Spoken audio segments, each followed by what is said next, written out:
Hello, welcome to the Tim Booker channel. I wish you all a pleasant audiobook experience. Today, the book we're going to discuss is The Molecule of More. But before we dive into this book, let's start with a small test. Take a moment to reflect on whether you've had any of these experiences. For example, when something you wanted so badly loses its excitement once you actually possess it, or the initial sweetness of a romantic relationship fades away, leading to more arguments. Another example is setting a goal and feeling happy once you achieve it, only to quickly desire a higher goal. I believe most people have had these experiences, and they are entirely normal. It's not because we are inherently greedy or fail to appreciate things, it's because of a magical chemical substance that influences our brains, compelling us to constantly pursue more and better things for our survival. This substance is quite simple, composed of 4 elements: carbon, hydrogen, oxygen, and nitrogen. However, it is also incredibly remarkable. It can drive us to chase our dreams, become obsessed and addicted, make sacrifices in the present for future rewards, and even make us act recklessly in pursuit of momentary thrills. You may have already guessed it, this substance is dopamine. Dopamine is not unfamiliar to many people. When we hear the word dopamine, we often associate it with the molecule of happiness, something that brings us joy. However, this book tells us that contrary to our inherent impression, dopamine is not a molecule of happiness at all, it is a molecule of desire. It doesn't directly bring us happiness, but its influence is far greater than mere happiness. Dopamine is so crucial and its impact so complex and profound that understanding dopamine can help us better understand our own emotions and behaviors. It allows us to recognize our desires and motivations and understand where they come from. Furthermore, it helps us navigate the relationship between the present and the future. Therefore, understanding dopamine is essentially understanding ourselves. In this book, the 2 authors who guide us in getting acquainted with dopamine are Daniel Z. Lieberman, an American behavioral scientist, and Michael E. Long, an American writer. Lieberman is a clinical associate professor in the Department of Psychiatry and Behavioral Sciences at George Washington University, where he also serves as the chair of the Institutional Review Board of the Office of Human Research.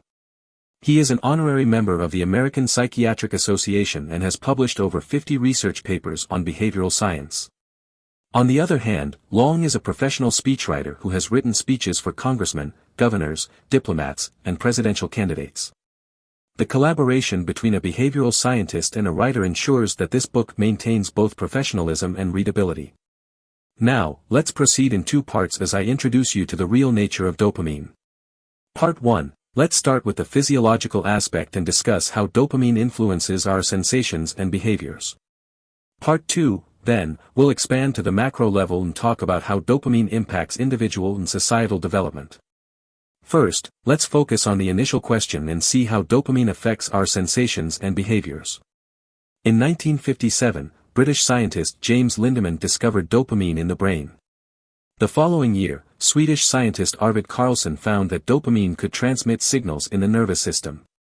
Although only 5% of the brain cells in the human brain can produce dopamine, their influence should not be underestimated.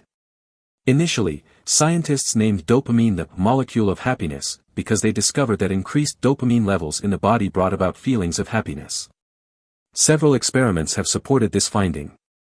For example, in a study involving drug users, researchers found that injecting drugs caused a significant release of dopamine in their brains, leading to a pronounced sense of pleasure.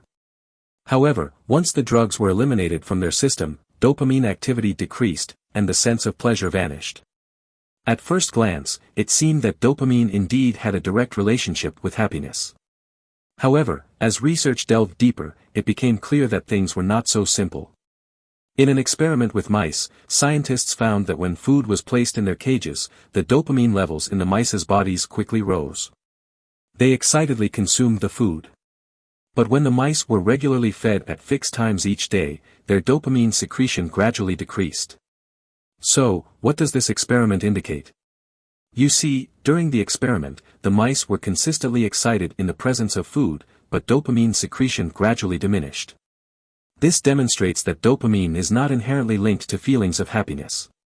Dopamine is not the molecule of happiness, instead, it is the molecule of desire. John P. Diggory, a psychologist from Australia's Queensland University, discovered that the brain divides the external world into two spaces, the action space and the original space.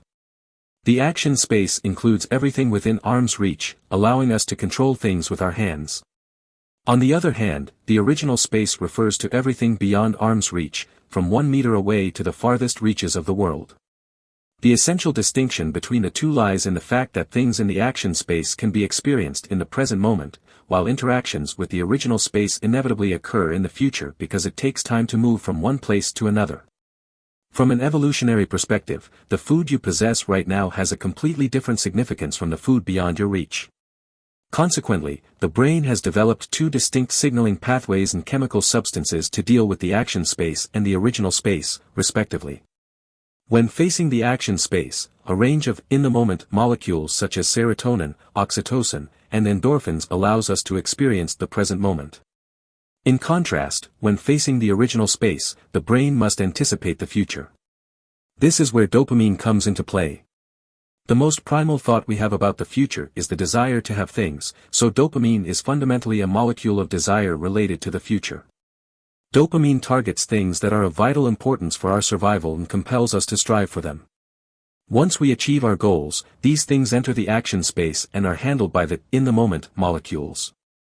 In other words, dopamine is solely concerned with driving us to acquire. As for what happens after we acquire something, dopamine no longer plays a role. It is precisely because of this characteristic of dopamine that we have an endless pursuit of the future. If we are homeless, dopamine drives us to desire a tent. But if we were to obtain a tent, we wouldn't be satisfied, we would then desire a house. After acquiring a house, we continue to seek improvement and aspire for mansions. The dopamine dictionary doesn't contain the word satisfaction. No matter how good things are in the present, dopamine always urges us to want more. Understanding this point provides a perfect explanation for many phenomena. Why is the initial stage of a romantic relationship often sweet but eventually leads to unavoidable arguments? Well, under the influence of dopamine, many people become obsessed with the pursuit of love. In the initial stages of romance, dopamine compels people to pursue love recklessly. However, once the romantic relationship is established, love transitions from the original space to the action space, and dopamine stops working. It is then the in-the-moment molecules that influence our emotions, and our minds are no longer heated. We approach relationships with a more rational mindset, and many underlying issues surface. Apart from romantic relationships, there is another experience many of us have, the feeling of regret after making a purchase. For instance, you might have desired an expensive car for a long time, but once you finally make the purchase, the initial excitement may quickly fade. This is often followed by extended periods of self-blame and regret. This feeling is also related to dopamine because once the process of acquiring is complete, dopamine no longer provides us with excitement. If the satisfaction of the present moment fails to compensate for the dissipation of dopamine, we feel that it wasn't worth it and experience regret. Having reached this point, you might have realized that dopamine can generate desires, make our minds heated, and lead us to impulsive actions. We often say that impulsiveness is the devil. Is dopamine the culprit behind releasing the devil? The author tells us that it's not the case. The function of dopamine goes beyond generating impulsiveness. It can also help us achieve our goals and provide us with planning and control abilities. So, how does dopamine achieve these two functions? To understand this, we need to start with its mechanism of action. According to this book, there is an area in the brain called the ventral striatum, which is one of the main production sites of dopamine. Dopamine released in the ventral striatum can follow two different pathways, resulting in different effects. If dopamine is released into an area called the ventral pallidum, it generates desires and motivation, making our minds heated. This pathway is known as the dopamine desire loop. On the other hand, if dopamine is released into the prefrontal cortex, it enables us to make calculations and plans, making our minds calm. This pathway is called the dopamine control loop. At this point, you might think that these two functions of dopamine are contradictory. However, the author argues that they are not contradictory at all, they are essentially two different paths leading to the same destination. Both dopamine loops start from the ventral striatum, but the desire loop's endpoint is the ventral pallidum, which stimulates excitement and passion in the brain, while the control loop's endpoint is the prefrontal cortex, responsible for logical thinking. Although they have different effects, their common purpose is to help us achieve our goals. It's like the fuel in a rocket, which, when placed in different engines, produces different effects. It can accelerate the rocket's departure from Earth or decelerate it when necessary, but ultimately, it aims to help the rocket reach its destination. The author believes that controlling dopamine goes beyond simple desires. It provides us with tools for understanding, analyzing, and modeling the world around us. It helps us carefully plan strategies to achieve our goals.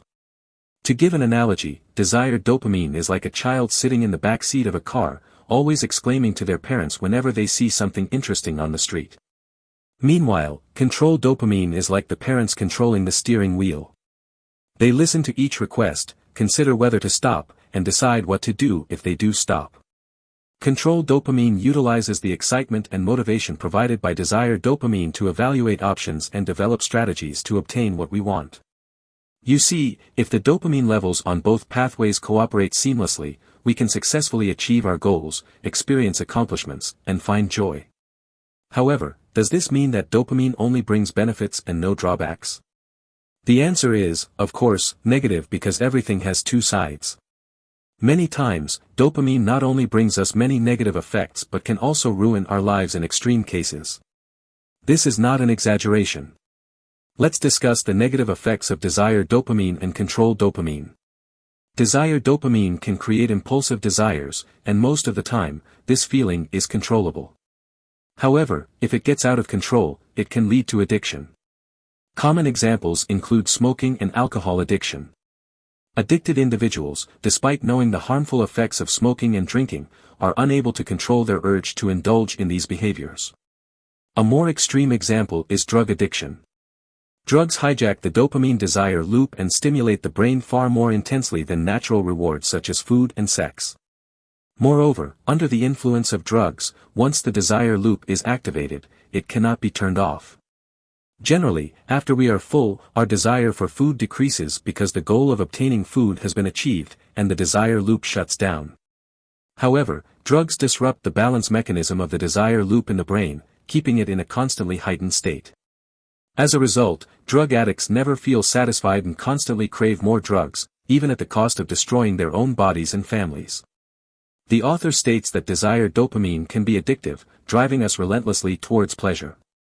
On the other hand, controlled dopamine, by contrast, has the side effect of making us solely focused on striving, to the extent that we are unable to experience present happiness.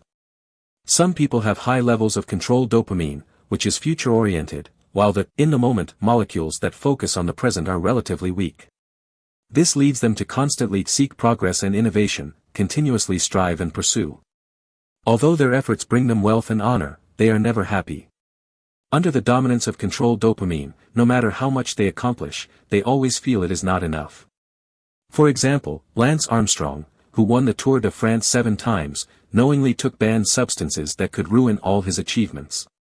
But he couldn't resist the urge to use these substances. Winning 1 championship was not enough, nor was winning 2 or even 7. This is the influence of controlled dopamine.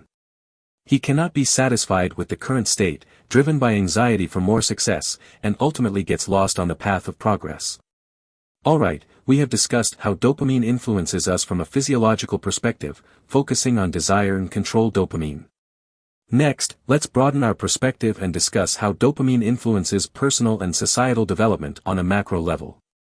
How can we have a correct understanding of dopamine? In the book, the author tells us that dopamine provides us with the drive for desires and the ability to control the future. The combination of these two effects allows dopamine to bring many things to us, with creativity being the most important. Because dopamine impels us to obtain what we desire, it requires us to imagine the future and connect different things. In this process, we build a model of the world in our minds, going beyond surface-level experiences to reveal deeper meanings hidden beneath. This process is similar to a child deducing and constructing various shapes with building blocks. Dopamine helps us overturn existing models, allowing us to start anew and find new meaning within things that have become familiar, enabling creativity. Therefore, it is often said that geniuses and madmen are two sides of the same coin. From the perspective of dopamine, this can be explained quite well. The author explains that the dopamine systems of geniuses are generally overly active. This not only stimulates their creativity but also keeps them frequently in an excited state, leading to paranoia, delusions, and manic behavior. A famous example is Sir Isaac Newton, a renowned problem genius. He not only had a mysterious and suspicious personality when interacting with others but also made many actions that were difficult for ordinary people to comprehend. For instance, he spent a significant amount of time trying to uncover hidden secrets in the Bible, pursuing the transmutation of metals into gold, and seeking the legendary philosopher's stone, which was believed to grant eternal life. By the time he reached the age of 50, Newton had become completely mentally disturbed and had to spend a year in a mental institution. Of course, Newton is not the only problem genius. Many great artists and scientists, such as Ludwig van Beethoven, Vincent van Gogh, Charles Darwin, and Nikola Tesla, have been diagnosed with or suspected of having mental illnesses. The author also states that in some cases, although dopamine may not lead to severe mental illness, it still has negative effects. For example, high levels of dopamine can inhibit the functioning of molecules that focus on the present moment. Therefore, intelligent people often perform poorly in social activities. Albert Einstein once said, "I am passionate about social justice and social responsibility, but I hate people when I come into direct contact with them." He also uttered the famous phrase, "I love humanity, but I hate humans." For Einstein, dealing with abstract concepts like social justice was easy, but interacting with an actual person was challenging. Before his separation from his wife, he had already had an affair with his cousin, and afterward, he continued to be unfaithful, engaging in relationships with as many as 6 other girlfriends, including his secretary.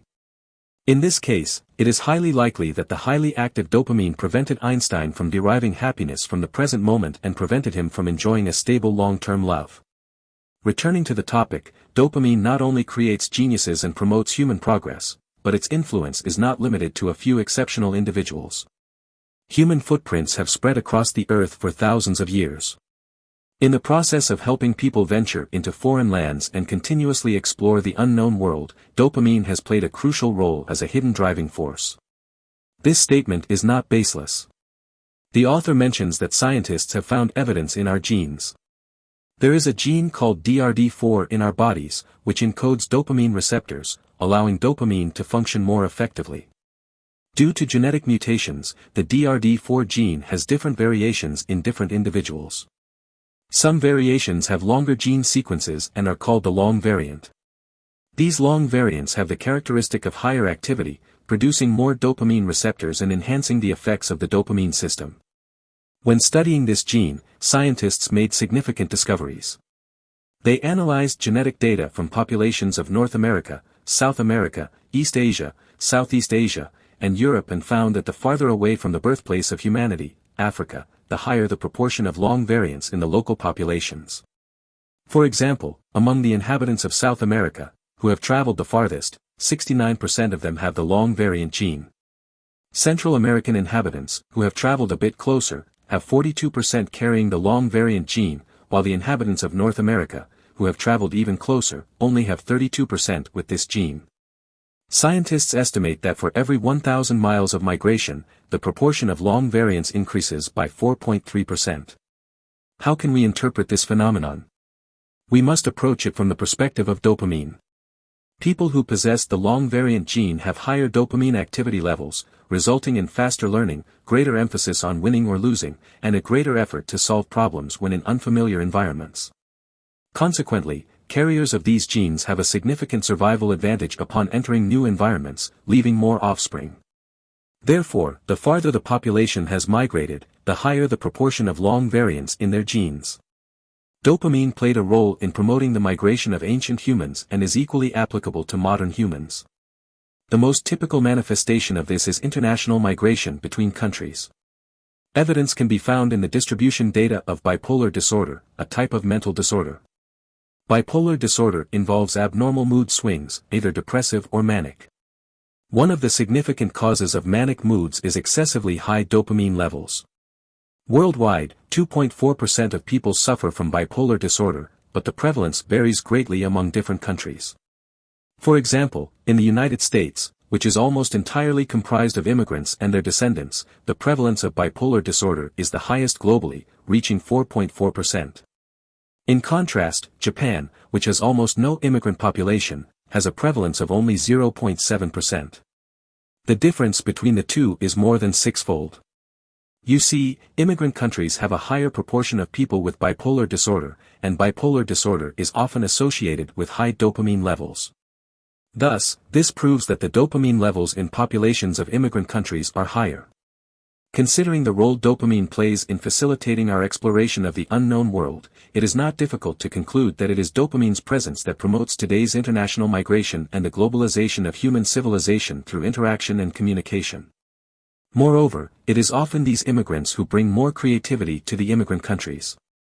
The author cites an example that in 2006, among all international patent applications submitted to the United States government, 40% of the inventors or co-inventors were foreign immigrants residing in the United States. Among all new businesses in the United States, 1/4 were started by new immigrants. The per capita entrepreneurial index of new immigrants is twice that of other Americans. The author believes without a doubt that dopamine has been promoting human progress in various ways for millions of years, and its positive significance to us cannot be overstated. However, today, human evolution lags far behind the pace of social development. The increasingly fast pace of life and the ever-expanding material world constantly drive us through high levels of dopamine. As a result, an obvious imbalance occurs between dopamine and the molecules focused on the present moment, resulting in negative impacts on our lives. It could be the pain caused by excessive energy or the lack of ambition caused by being addicted to pleasure. Since that's the case, how can we have a correct understanding of dopamine and guide it to better serve us? The author provides suggestions in the book. Due to space limitations, I will introduce 3 methods here. The first method is to strive to master something because the purpose of dopamine is to obtain. Mastering something allows us to excel in that particular area, squeezing out the last bit of passion from dopamine. After reaching the goal completely, dopamine will pause, allowing the molecules of the present moment to bring forth happiness. At this point, dopamine and the molecules of the present moment achieve a harmonious balance. For example, learning to play a piano piece well, although the process may be challenging, once we have mastered the piece, we can derive immense and enduring joy from it because this happiness is a product of the balance between 2 types of chemicals. The second method is also simple, which is to focus on the present activity. Scientists have found that the human brain is naturally prone to wandering, easily associating unrelated things while doing something. Moreover, research has also shown that happiness decreases when the mind wanders. The reason behind this is that dopamine drives us to pursue the future, but without sensory information from the present moment, we cannot better predict the future. Focusing on the present allows us to do the task at hand well, maximizing the flow of information into our brains, and maximizing the dopamine's ability to formulate new plans for better future predictions. Therefore, focusing on the present is also a good method to balance dopamine and the molecules of the present moment, enabling us to achieve more while experiencing happiness. The third method is to engage in creative activities. Although not everyone can become a genius, everyone can practice creative activities firsthand, such as crafts, drawing, and cooking. These activities have a common feature: they satisfy dopamine's need to achieve goals while also satisfying the molecules of the present moment through hands-on practice. Therefore, the sense of accomplishment from these creative activities can last a lifetime without becoming outdated. A study conducted in the United States found that among people in various industries, construction workers have the highest level of happiness because they are constantly using their minds and hands to turn abstractions into reality. Alright, that pretty much covers the main content of this book. As a chemical molecule, dopamine's structure is not complex, but as a neurotransmitter, its influence on us is profound. It is dopamine that has shaped us today, constantly driving us to think, plan, imagine, and explore, never satisfied with the status quo. From this perspective, we should appreciate dopamine. However, on the other hand, if we seek happiness, we cannot be hijacked by the stimulation and temptations of dopamine. We must learn to overcome endless desires, focus on the future while cherishing the present, and equally value long-term and short-term happiness. Only then can we achieve true and lasting happiness. Well, that's the essence of this book. Congratulations, you have listened to another book. Thank you all for your support and attention. Please subscribe to the Tim Booker channel, like, and share this valuable knowledge with your friends. Let us combine wisdom with practice, achieve our financial goals, and create a better future. Thank you all. Goodbye.